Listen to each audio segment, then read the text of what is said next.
We continue our countdown of the top 10 players in the hobby for the 2021 Major League Baseball season with a guy who has accomplished more before his 25th birthday than most players would accomplish in their entire career, and yet he remains one of the most underrated players in the baseball card world.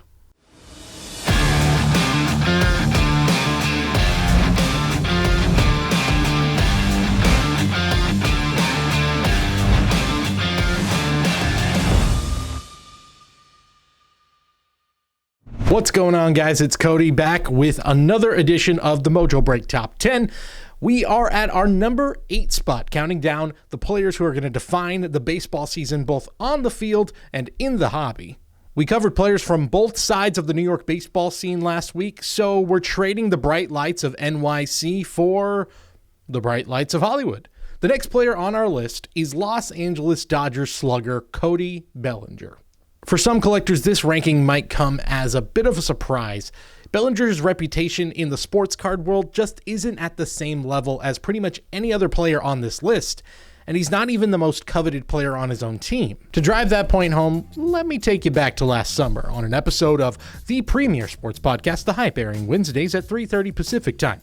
The guys played a little buy or sell, specifically talking about players who were 25 years old or younger. When Bellinger's name came up, the reaction was, at best, a shrug, and at worst, totally writing him off. And based off of his individual card sales, that's pretty much how he's seen in the hobby. Among our top 10 players, Bellinger's top cards had the lowest average sale price, and by a pretty good margin. How did this happen?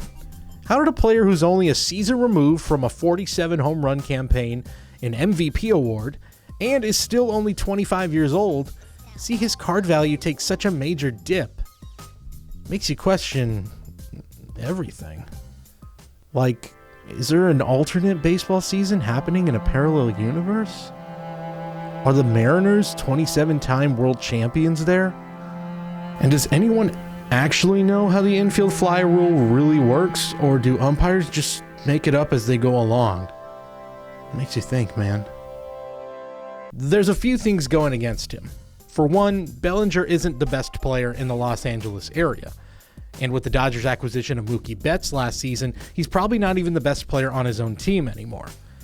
The year he broke the National League rookie record for home runs in a season, he was overshadowed by Yankees rookie Aaron Judge, who broke the MLB rookie record for homers.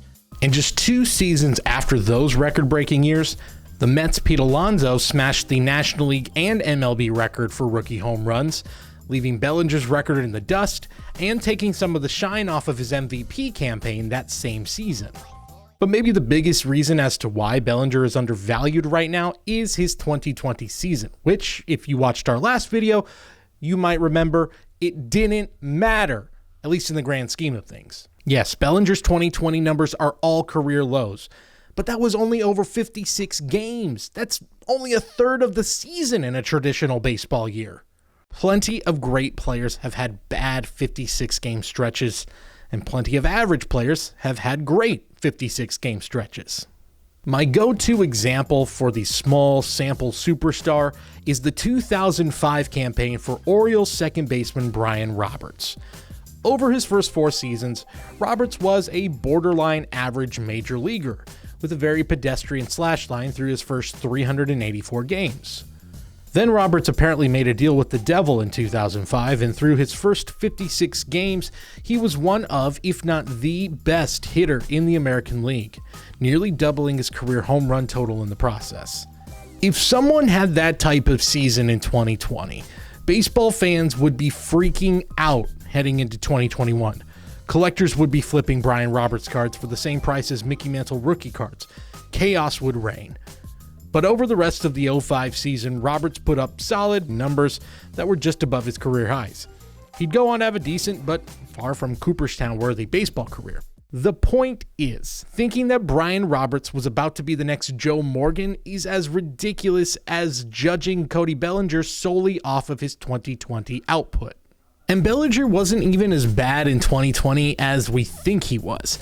His advanced statistics suggest that his numbers over a full season would probably be around what we have come to expect from him. And while his first half was as bad a stretch as he's ever had in the big leagues, His slash line in the final 30 games of the regular season is almost identical to his career numbers. And while his postseason numbers don't really jump off the page, he provided enough signature moments during the Dodgers championship run to stay relevant in the minds of baseball fans. And yet, Bellinger is basically at the same level as his teammate Corey Seager, at least in the baseball card world. And that's not a knock on Corey Seager, who is a great player in his own right. It's just that Cody Bellinger has accomplished so much in such a short period of time that he deserves to be mentioned alongside some of the most coveted players by collectors. Bellinger is only a season removed from being named the National League MVP back in 2019 at the age of just 23, something that only a handful of players have ever done.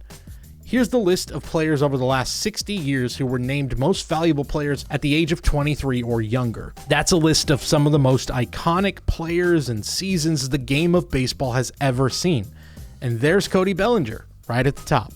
And before 2020, Bellinger was also in rarefied air, joining the 100 home run club before the end of his third major league season and becoming one of the fastest in major league history to reach that milestone. Just take a look at the other players who reached the 100 home run mark in 400 games or less. Now let's whittle that list down to players who had an OPS plus of at least 140 over their first 3 seasons. Okay, let's eliminate a few more. Let's just see the guys who hit those 100 home runs over just 3 seasons. And let's go crazy. Every player whose wins above replacement over their first 3 seasons was over 17. Well, looky here. Cody Bellinger is in an exclusive club with Hall of Famers Eddie Matthews and Joe DiMaggio. So now that you know all that, I think you can see why Cody's cards being valued around the same as Corey's cards might be a bit of an oversight. Bellinger's cards do sell for more on average, but when you compare their career stats, he should be outselling Corey Seager by a substantial margin. In his career, he's ahead of Seager in basically every major offensive category, while having played in 35 fewer games. If you're looking for long-term value, Bellinger has everything you want from a baseball player. He plays in a huge market. He's wildly entertaining to watch both in the batter's box and on the field.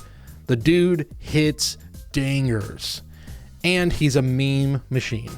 It's only a matter of time until the hobby corrects itself and Bellinger's market swings upward after his first hot streak. But for now, Bellinger remains one of the most underappreciated players in baseball and one of the best bargains in the baseball card world. That'll do it for today. Later this week, we reveal our number 7 player, a guy from a multi-generational baseball family who plays north of the border. Not that guy, and not that guy. Of course, make sure to like this video and subscribe to Mojobreak Media for more great content throughout the Major League Baseball season and beyond.